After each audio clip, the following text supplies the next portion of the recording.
yung ihi, yung ating dumi sa katawan, pag kulang po tayo sa tubig, ay tayo po ay nagko-constipate. At ang mahalaga, pampaganda raw po ng kutis, ang laging umiinom ng tubig. Okay. So, kaibiganin daw po natin ito.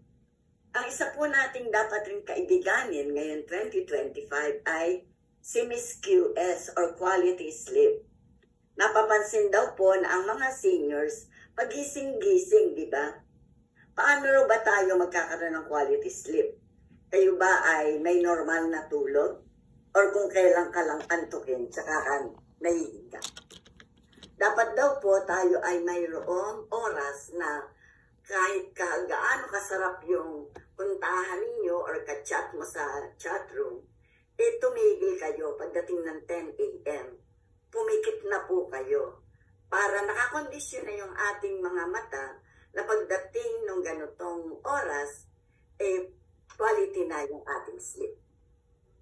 At pangatlo po, si Mang Tibo. Kilala ba niyo si Mang Tibo?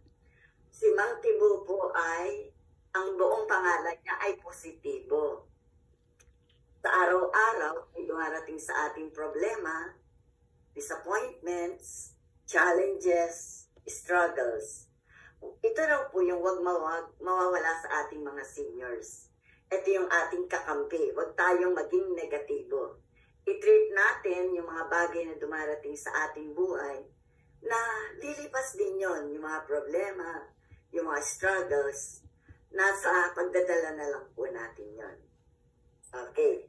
At ito po, kahit hindi na kayang mag-gym, konting bending, konting stretching sa araw-araw, at sunshine, magpapaaraw tayo kahit mga 10 minutes. At walking. Ito po ang dapat nating kaibiganin. And lastly, makipagkaibigan daw po tayo sa mga bata, sa ating mga apo, sa ating mga anak. Yung ang generation, may generation na, at least one generation yung gap natin. Bakit? Kasi we feel young pag ang kausap natin ay bata. We feel strong pag ang kausap natin ay bata. And we feel so much fun pag ang kausap natin ay bata.